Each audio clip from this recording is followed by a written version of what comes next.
Hey, John, great to have you back on Mea Culpa. I know that you've been busy, me too, but we have a lot to talk about, so I'm just going to jump right into it. So, John, given your experience with legal proceedings, what do you make out of the delays in Trump's indictments? Do you see this as a strategic move, or do you just see it more as like systemic inefficiency of government? It's a little bit of both. What I see is the Trump people have played it well. They have gamed the system, and with success. For some reason, they have unlimited resources. They have people who seem to be willing to endlessly write checks for their lawyers, and with that, you can do a lot of delay. So I see it a combination. The system only moves at its own speed, and you can game that system. Yeah, and what about?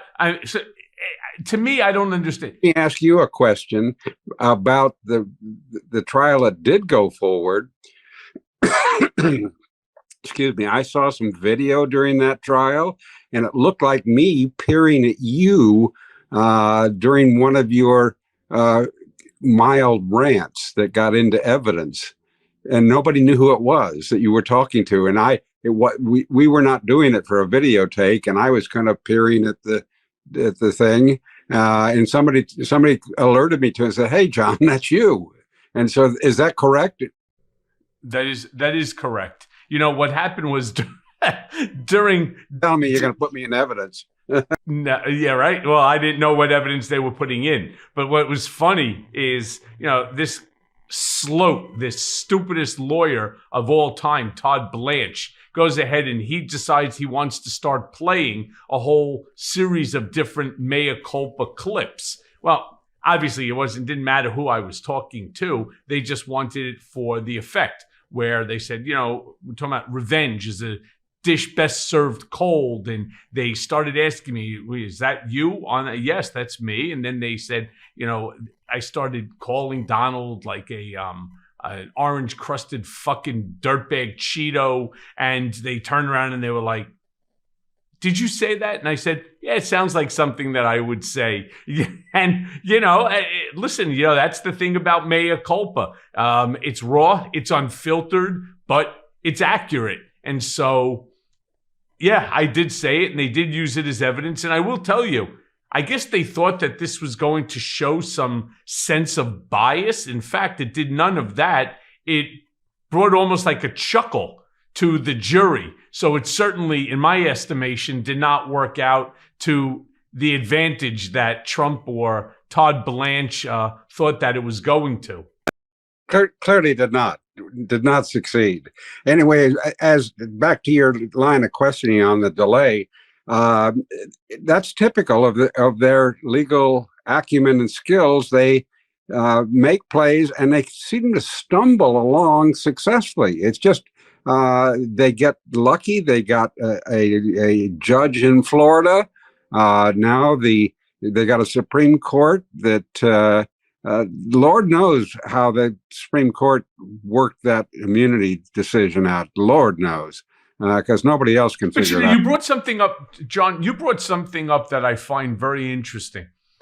I'm not so sure that his delay tactics are enhanced merely by the amount of money that he's able to spend. There's something much more here than just money, because anybody could continue to file these frivolous motions. I mean, when I remember, in medical malpractice cases, sometimes they go 5-6 years before you finally got your trial date based upon delay tactics by the insurance companies and so on. This isn't about the money. This is more about Donald Trump. And there's like this fear.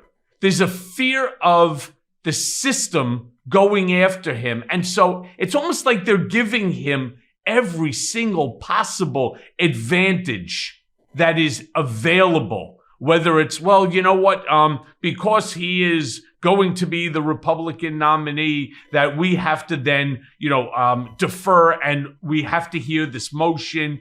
He loses. He then appeals that motion. He then decides to take it to the Supreme Court. I mean, you got to give the guy credit for being one thing, and that's certainly a super specialist in the art of legal delays. No question about that. But I think you're right. I think that the system is bending over backwards to give a former president more than the benefit of the doubt. They're giving him extra process. They're giving hearings that otherwise might not be held to sort of prove their objectivity and to try to make this appear nonpartisan. The whole prosecution of him by the Department of Justice was delayed for that very reason. They didn't want to appear partisan. And it gave Trump a tremendous leg up in this whole thing because of the delay. So yes, you're right. He's getting more than his fair share, but yes, he has the resources also to then exploit it. Yep, agreed. And that to me causes such an impact on the rule of law. I hate listening to people say, well, we don't have one system of justice in this country. We actually have two. In fact, I believe we have three. You have one for the average Joe and Jane Doe. You have one for those who are, let's say, powerful, those who are financially wealthy. And then you have another set of law that appears to just be for Donald Trump himself. Nobody else seems to have it. You're not seeing it in the Menendez trial. You certainly didn't see it with George Santos. You didn't see it with a whole slew of other politicians that have now been charged. So the question I really want to ask of you, John, so how do you see these delays in the Trump indictments impacting the public's perception of the rule of law and the justice system in America as a whole? Well, the general public is pretty unaware of the way the whole thing works. That's one of my worries always about our system, that only the elite and the professionals and well-educated have even a glimmer that this system is being bent out of shape for Donald Trump, and that he is getting more than his fair share in the process. So, generally, I don't think most people have given it much thought. And those are the people who are going to probably elect him they're the people who are making it so damn close.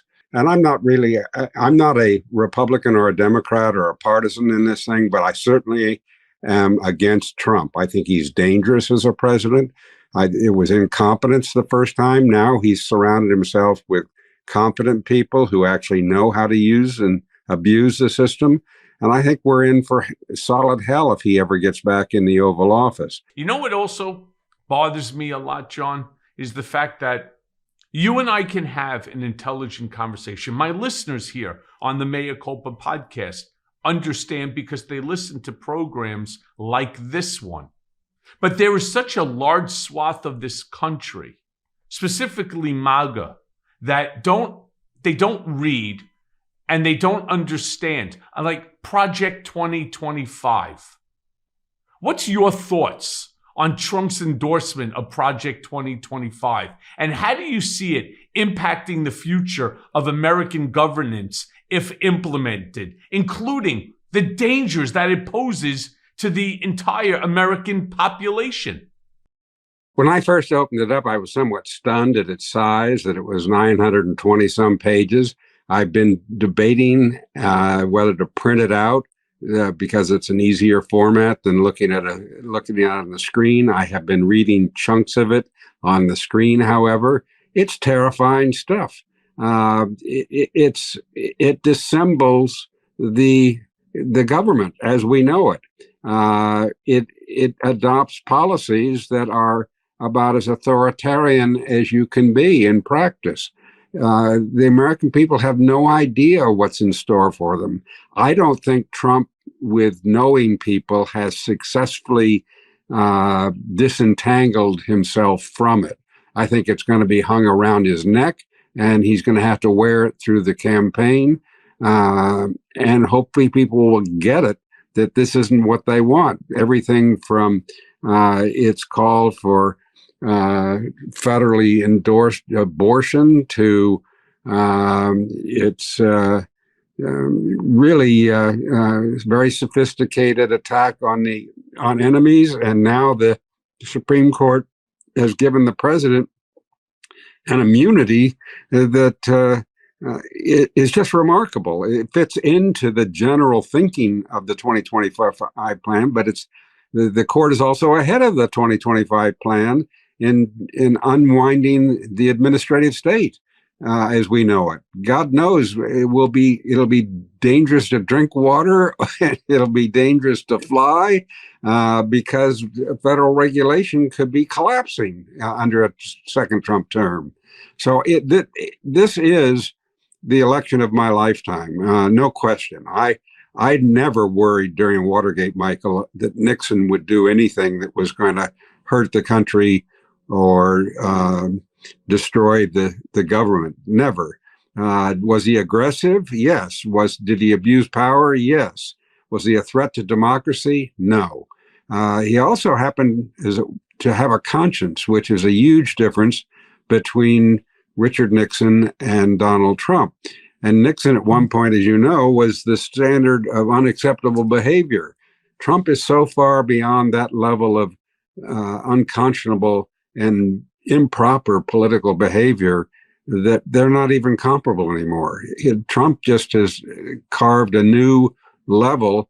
The fact that the Republicans are nominating tonight, as it happens, a convicted felon is just stunning. It is just stunning. The fact that Judge Marchand's going to have to sentence the nominee of the Republican Party in September, unless they can somehow figure out how to get that case out from underneath him before then, and they're surely working on it. I think it is just it is shameful that Republicans are doing this. You know what's really funny? I saw a meme, John, that I think you would get a good chuckle out of. So it's Donald Trump pulling on a satchel, and in it, it's like top secret documents, etc. And they're walking past a Richard Nixon presidential photo, and there's a little bubble above it coming out of Richard Nixon's mouth saying, "And you called me Tricky Dicky?" Right? and so on, as Trump, of course, is walking past it, pulling those top secret documents. I thought it was very clever because it goes to what you just said, which is, Richard Nixon was the stamp of things that you were not supposed to do as a president. He was sort of that icon that everybody compared in terms of if you were bad, you were a Richard Nixon. Donald, you're right, goes so far past that it's hard to even imagine. But I do want to then ask you this question, because from your perspective, and again, you have a world perspective, you have a country perspective, really like no one. How feasible is Project 2025 in terms of practical implementation and the legal challenges that will certainly come from it? He wants to, as you said, dismantle our government agencies. He's already said he wants to rewrite our Constitution. Donald has also said that he intends on destroying the tripartite system of government, getting rid of the legislative branch of government, as well as the judiciary. He wants to convert or confer all power of government, to make things easy, to confer all power to the executive branch, which means him. So how feasible is this in and of itself? Well, what it appears that the Heritage Foundation has done with Project 2025 is take Trump's wildest dreams and try to convert them to something that could become a reality. And that reality obviously tries to avoid Congress, which is virtually an impossibility because Congress is the only body capable of writing the laws with the obviously a simple majority in most instances, getting around a filibuster in the Senate and necessity to get to that majority. So I don't think 2025 could ever be done as through the Congress. The way they seem to have designed a lot of it, and apparently they're busy right now cranking out executive orders that will implement a lot of these ideas and abolish a lot of the existing bureaucracy, for lack of a better word, agency by agency, and try to implement these radical ideas just through the signature of Donald Trump. Now, that would obviously be litigated, and with the Supreme Court doing things like abandoning the Chevron standard for administrative agencies, where the agency was deferred to for interpreting the law, and that'll now be a judicial determination. Those are the sort of things that will just confuse implementing the 2025 plan and its effort to unwind the administrative state. So they really, that happened after they'd already issued their 2025 plans. Short answer, Michael, it's difficult, but what I think the plan is, if Trump is elected, and the reason he wants to be a dictator on day one is he will spend day one signing executive orders, and he won't need to be a dictator for the rest because he'll have made himself, in essence, a dictator on day one. Yeah, look, that's something that is not coming out of John Dean's imagination or Michael Cohen's hyperbolic rants. This is coming out of Donald Trump's own mouth. He's the one that said on day one that he would be a dictator. It's his own words about destroying the tripartite system. It's his own words about using his power of the presidency to go after his political enemies, to go after his critics, and to use SEAL Team 6 within which to do it. He talks about having public executions of people like Liz Cheney, or Mike Pence, or General Mark Milley. This is not normal behavior. This is not normal rhetoric. And yet, you're talking about not only could this wackadoodle take the White House, but the same fucking wackadoodles that are ascribed to his nonsense could end up becoming the majority in both the House and the Senate. He would have, at that point in time, truly unlimited power, considering he doesn't even need them. Your listeners should be aware of something that is very accessible and very easy to look at, and they will have a better understanding of what Donald Trump's thinking is. A group at NYU, New York University, has assembled something called an autocracy tracker. And just by going to Google, you can get to that. Just go autocracy tracker and you're there. And it'll open up a collection in Trump's words of his plans and intentions for a second term. It is shattering. It is not America. It is. So imagine a burglary at your home. And if you're picturing this shadowy character sneaking about under the cloak of night, you may be surprised to learn that according to the FBI, most break-ins happen during broad daylight, and believe it or not, they spike during the summer when more homes sit unattended and the days grow longer. That's why you need Simply Safe home security now. Simply Safe is the only security company I trust with my own home and family's protection, offering me peace of mind whether I'm home or away. And here's why I love it. I love Simply Safe because when you leave your home, you're leaving everything that's you, all your valuables. And here, you know that your home is protected.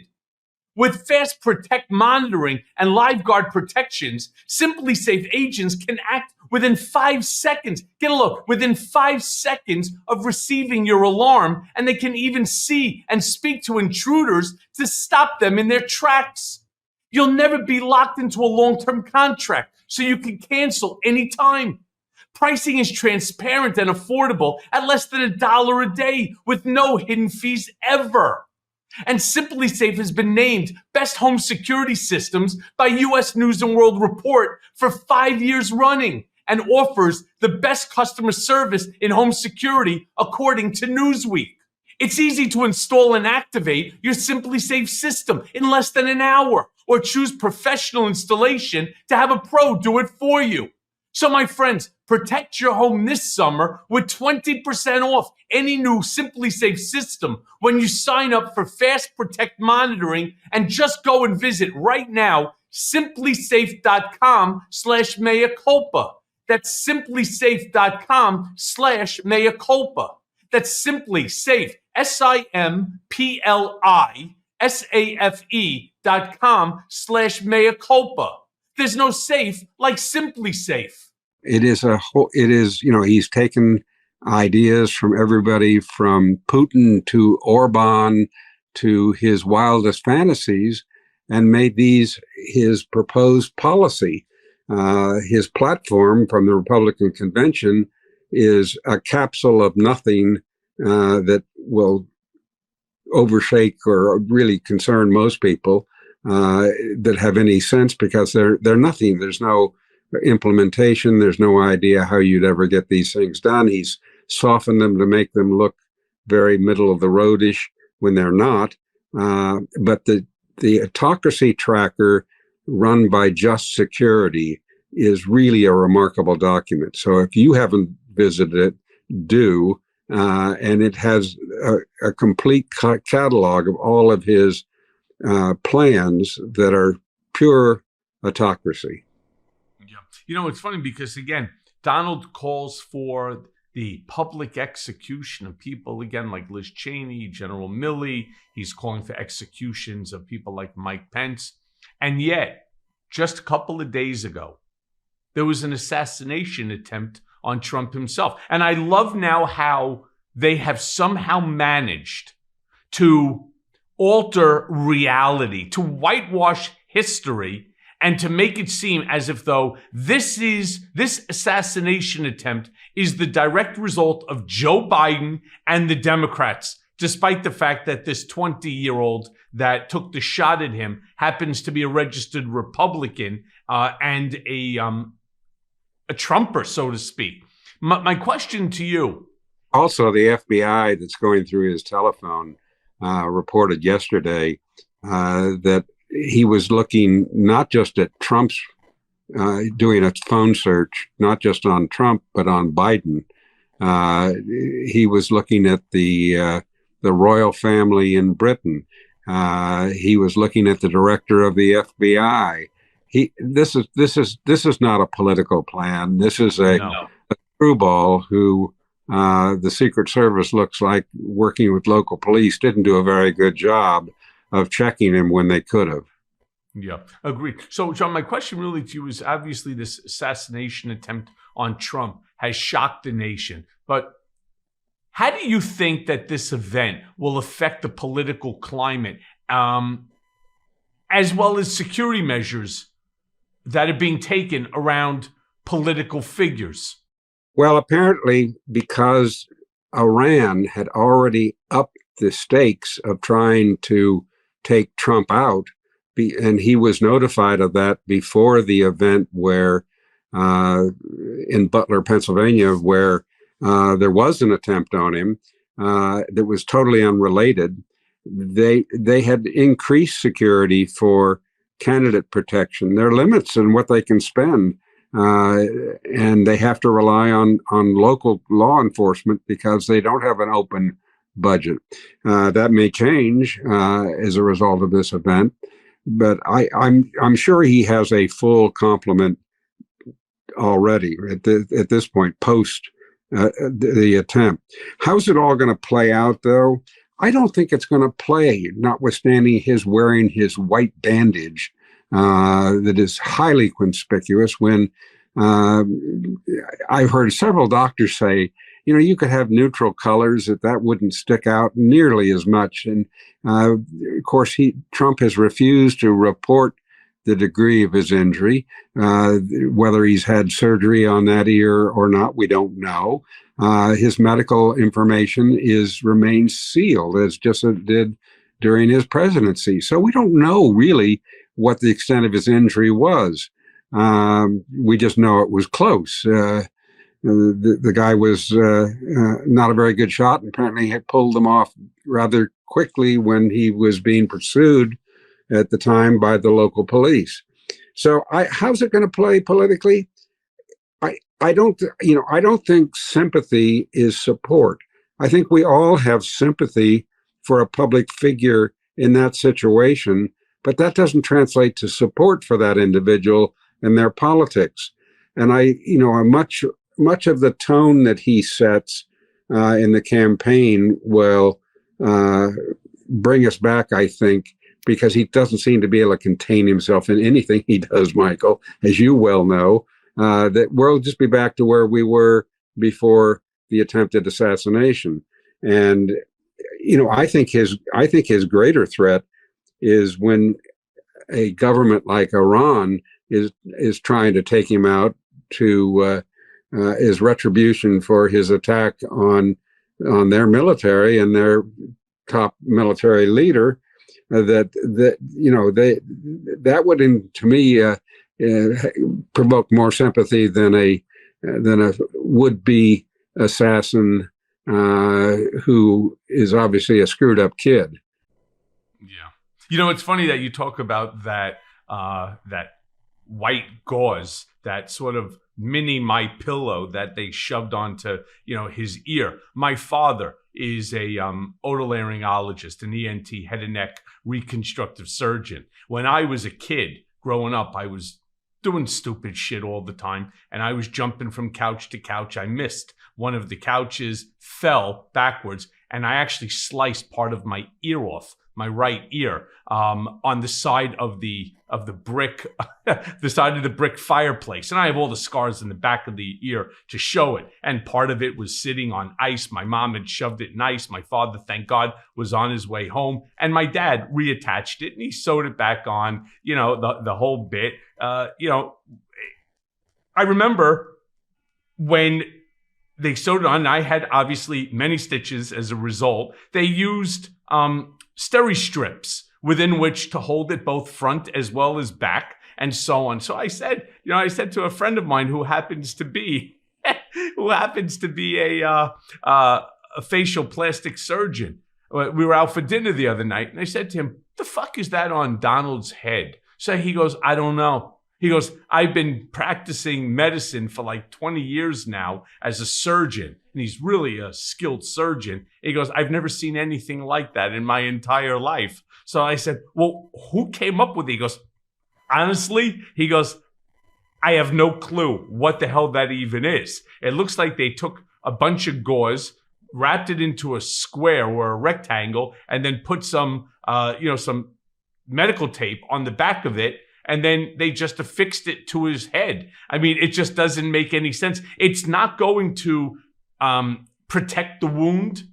It just makes no sense. And I don't know. I would like to see the medical record. I'd like to see that there was even one single stitch put into it, because with an AR-15, with that type of ammo, if that thing grazes your ear, just the sheer velocity of the ammunition would pull part of your ear right off, if not most of your ear. Here, I'd cut my ear and so on. Maybe it was a cleaner slice, but I had all sorts of stitches behind my ear. And so, what I may do? I may ask my wife or one of my kids to take a picture of the back of my ear with all the scar and the stitches that were done. And I never had a pillow shoved onto the side of my head. So I just find it, like you, very, very interesting that they think that this is going to be something that's going to boost him based upon sympathy. That's what I think he wants. He doesn't want people to forget the situation. And the patch on his ear looks so excessive from my familiarity with people who've had any kind of cosmetic surgery. It's just nothing. And the fact that it's all white just calls attention to it. Even if he had a flesh-colored bandage, it would reduce its conspicuous nature, which makes me think it's just poor. I'm shocked. I'm shocked that they didn't. Yeah, I'm shocked that they didn't put Trump 2024 on it, and then put that on the side of his head as just. I mean, listen, that side of his head has gotten more attention than than a billboard in Times Square. It's really amazing. The amount of memes and stuff that's on there. So let me ask you this, because I want to bring up, since we're talking about vice presidential nominees here. So Trump just chose J.D. Vance as his running mate. How do you assess that political pick, including J.D. Vance's influence and the impact that bringing him to the ticket could have on the election? Well, he's not a self-made man.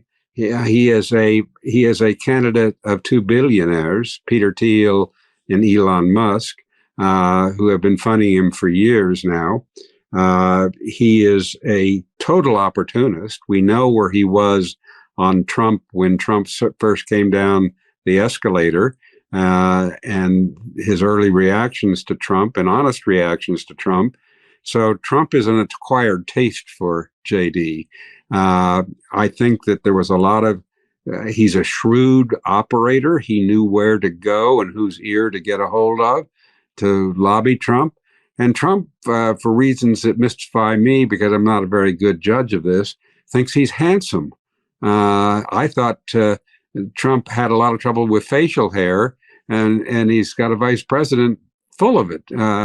So anyway, I think he got used to the facial hair with his two sons, with Don and Eric now, who have also, grown full beards. Facial hair is very MAGA. Nice point. Good point.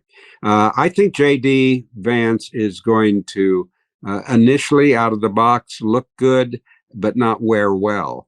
I think that he's already set something of a bar for Trump giving his acceptance speech.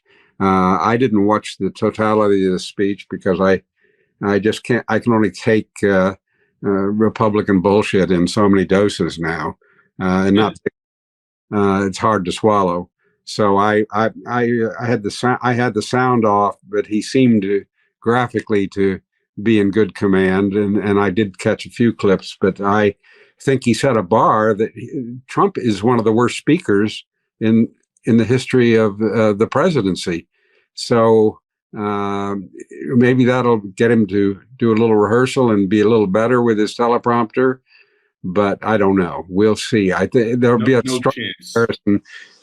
stark comparison between Trump's speech and Vance's speech, and Trump will not be better off for that. So anyway, it's going to play out. I think he will turn around in time, and his views on abortion, his views on Ukraine are so radical that he will become a problem.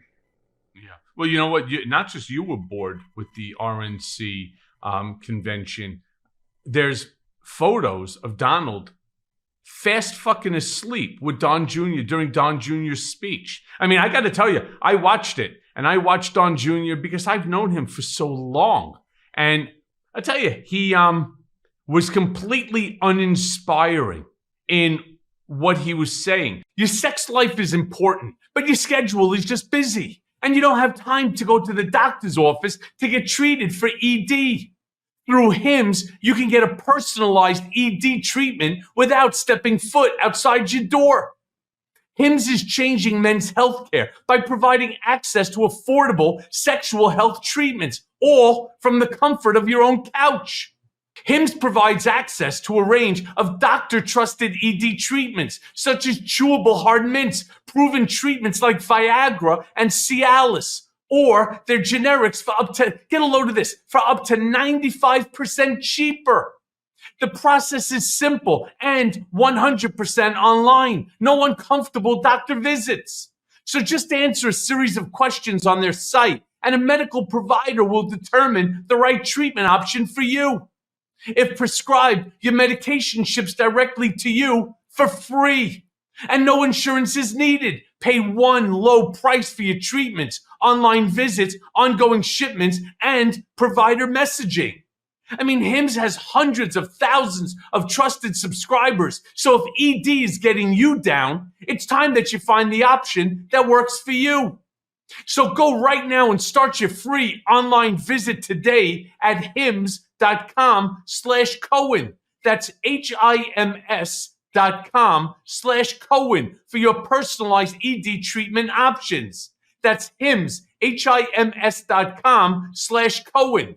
And the products mentioned are chewable compounded products, which are not approved by or verified for safety or effectiveness by the FDA. Prescriptions require an online consultation with a healthcare provider who will determine if appropriate. And remember, restrictions apply, so see website for details and important safety information. Subscription required, and prices vary based on product and subscription plan. I mean, it didn't even inspire people that are there to applaud Donald J. Trump, and they couldn't even get inspired to applaud Donald J. Trump Jr.'s speaking about his father. It was really a very strange thing. And then I think just Donald got just tired, of listening to Don's voice. He never liked Don's voice in the first place. He used to criticize it and say, "Why are you always fucking yelling? Take it down. Shut up. You yell too much." Because, Don speaks, "My father," right? Everything is always like a yell. It used to drive his father crazy. But it's interesting. Well, let me ask you this then. You have any expectations for tonight's final day of the RNC convention where Trump is supposed to speak? I mean, you think that's going to create some sort of a party strategy, some messaging? You think it'll bring any benefit to Donald at all? Unless a radically different Donald Trump surfaces tonight in that speech, the answer is no. Michael, as you well know, Republican and Democratic conventions are nothing but political theater. They are there for the benefit of the believers who assemble and meet and greet and see old friends. They don't really accomplish much. As Trump didn't even have a platform last time. This time he's got one that's on one page, and you can. It's just a slew of bullet points. So not a lot of substance transpires, but a lot of theater transpires. I don't know anybody personally, unless they're covering the convention, who watches the conventions. I actually covered one in '76 for Rolling Stone magazine. So I've been and I was obviously aware of the Nixon conventions. The '72 convention, I was behind the scenes. I was dealing with Watergate problems that popped up and threatened the convention. And they're highly orchestrated, highly choreographed. They are, and everybody's expected to play their part. And it all builds to what'll be Donald Trump's speech tonight, and whoever the nominee of the Democrats is when they have theirs next month. So it's political theater that, to me, clutters up the television. The All-Star game coming in the middle of this one didn't. I wish the game would have been tonight rather than earlier in the week. I'm not sure what the schedule is for next week, but we baseball fans don't want to be distracted from our main attractions during the baseball season. Amen to that one. But what I find very interesting is, the RNC is incredibly, the entire GOP, there's so many various factions now within the party. And I'm just curious whether you think that they'll end up all coalescing around, Trump. There are an enormous number of members of Congress who are never Trumpers. So I'm just kind of curious what you think about these various factions within the GOP. They will be coalesced for a short while until their own interests are being threatened. That'll depend a lot on their local races, who their competition is. Trump is not much of a leader. He's a ruler rather than a leader. He likes to give orders. He likes to be the man in charge. But he has, to me, zero charisma of a leadership nature. Well, he doesn't want to actually do anything. In other words, when he turns around and he says, and this is something I've tried to get out there when I go on television, I talk to journalists. When Donald turns around and says, we have an immigration problem in America, right? The migrants are taking over. And so he's not necessarily wrong.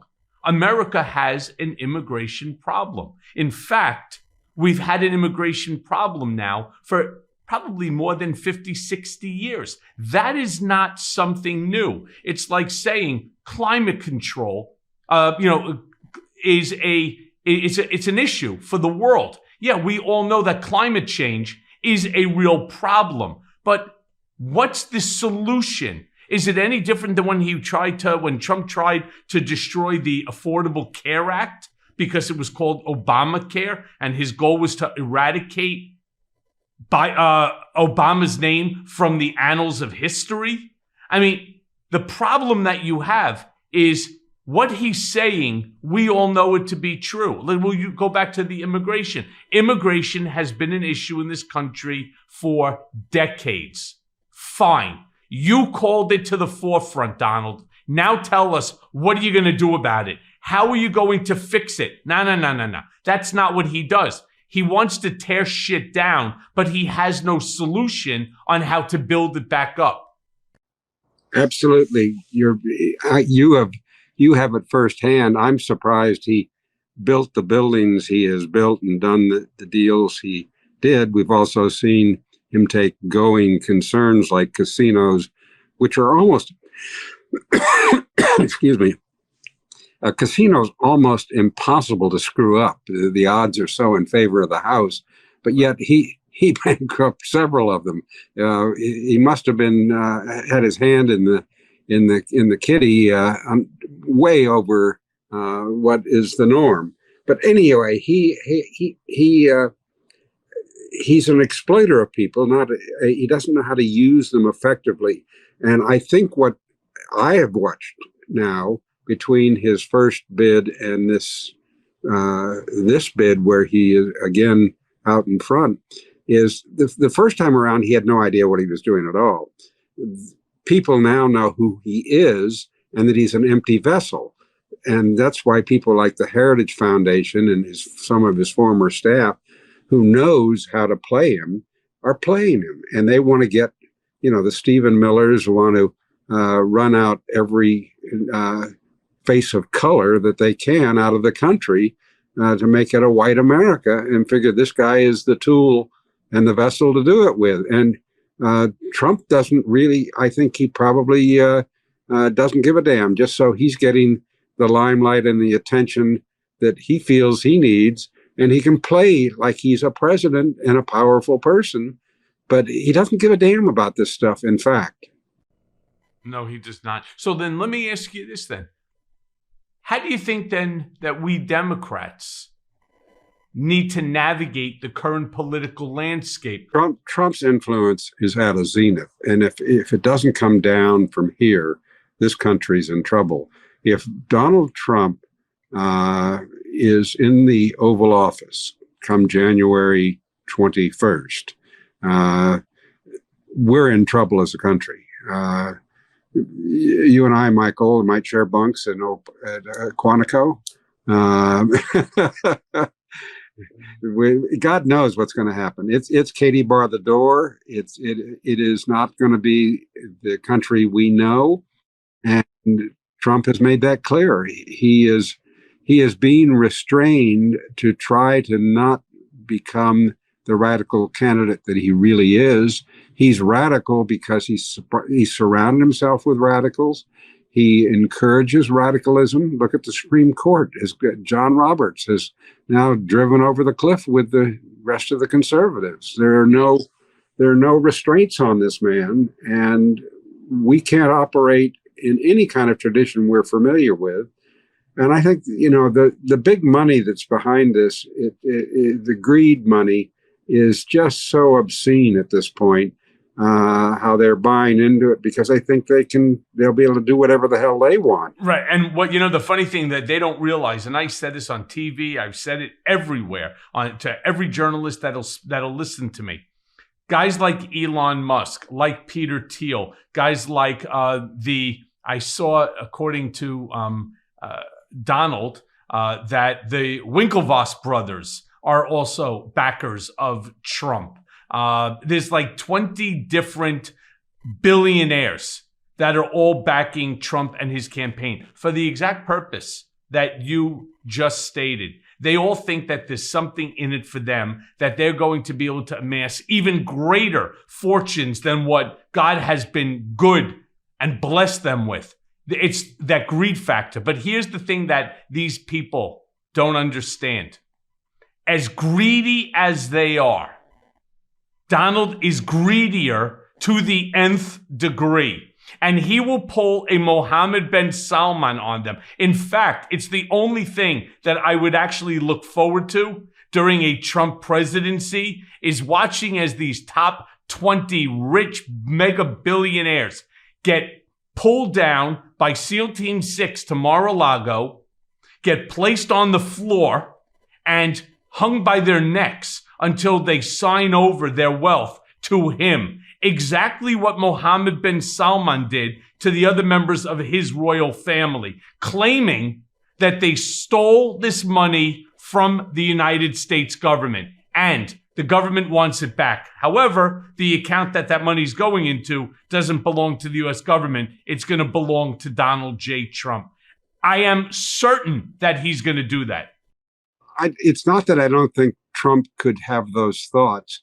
I think he's got a simpler solution now that he has total criminal immunity as president, particularly if he can put it in a national security perspective. Yeah. Yeah. And what I think he'll do is send SEAL Team 6 to Fort Knox to remove the gold to Mar-a-Lago, where he can take better care of it for the people of America than Fort Knox can. So how much is all the gold? How much is all the gold in Fort Knox even worth? There's trillions. Oh, you think so? Yes. Oh, all right. So I think he'd rather the money than than have to get people to do some sort of banking transaction to get it to him. Why not just get it directly in one swoop, where he has got no criminal exposure for it?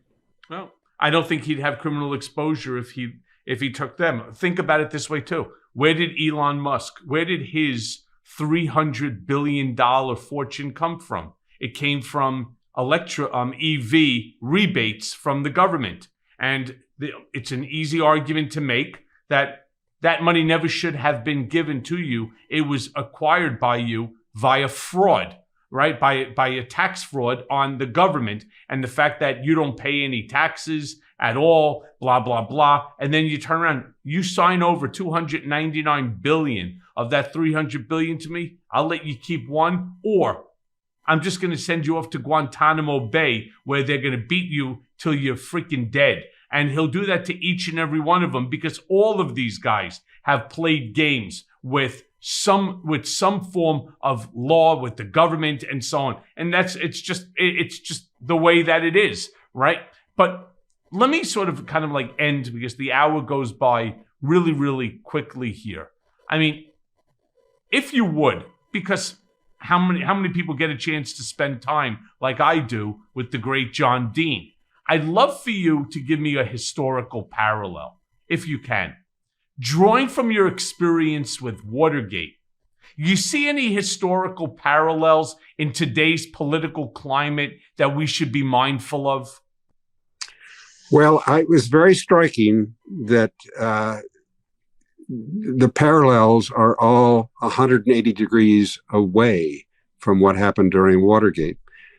Take the Supreme Court. Supreme Court ruled unanimously. Nixon was responsible, had to turn over his tapes. Supreme Court here ruled 6-3 that the president cannot be forced to do anything. He is an island in himself. As the minority said, he is the new king in our political system. He can't be touched. As I say, that's 180 degrees from Watergate. The special counsel is being undercut by a district court judge. A district court judge during Watergate was building up the special counsel and making sure to appoint a court-appointed special counsel if indeed anything happened as a result of the firing of Cox and then the threats to Jaworski, the second special counsel.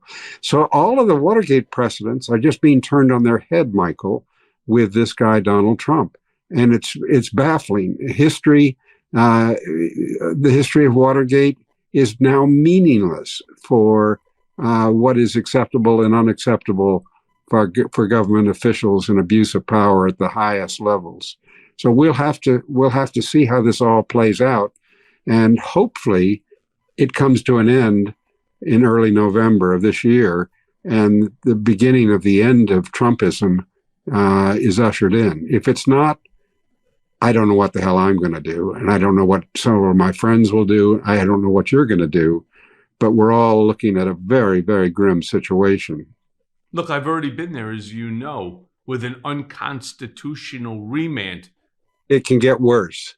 And it will get worse. Could you imagine? How scary is that? Imagine that all of a sudden you get bagged and tagged by SEAL Team 6 and you say, I committed no crime. And you talked out negatively against the president. And you're like, so what? Fuck your hands off me. What do you mean? So what? I spoke. It's my First Amendment constitutional right. No, it's not. Not any longer. Right? And now all of a sudden you find yourself in Guantanamo Bay. You find yourself in like what they did to me, in solitary confinement in a shit cell at 105 degrees with no ventilation at all, with living in the dirtiest of conditions possible. Why? Because I wanted to publish a book? Because I refused to waive my First Amendment constitutional rights? You know how many times I've reached out to even this Biden administration, Merrick Garland, there's 486,000 documents that they have under FOIA. 4 years, I couldn't get a single document. I mean, it's mind-blowing to me. So when I turn around and I tell my listeners and I tell the world, not even just Americans, I'm telling everybody that when this guy tells you what he intends to do, listen. That's the problem. Are people aware of where this presidency could go, or are they just think, oh, this is just another presidential contest, nothing can happen of any particularly extreme nature? And that's the message I'm not sure the great number of people who can control the outcome of this election have arrived. So hopefully they're tuning in to your podcast. Well, let's hope. And John, thank you so much for once again joining me on Mea Culpa. Like I say, each and every time I speak to you, I feel smarter after I spend an hour with you. So thank you for that. And I'll definitely be asking you to come back, unless, of course, SEAL Team 6 comes knocking at my door. Thank you, Michael. Stay healthy. Thank you, John. Thank you.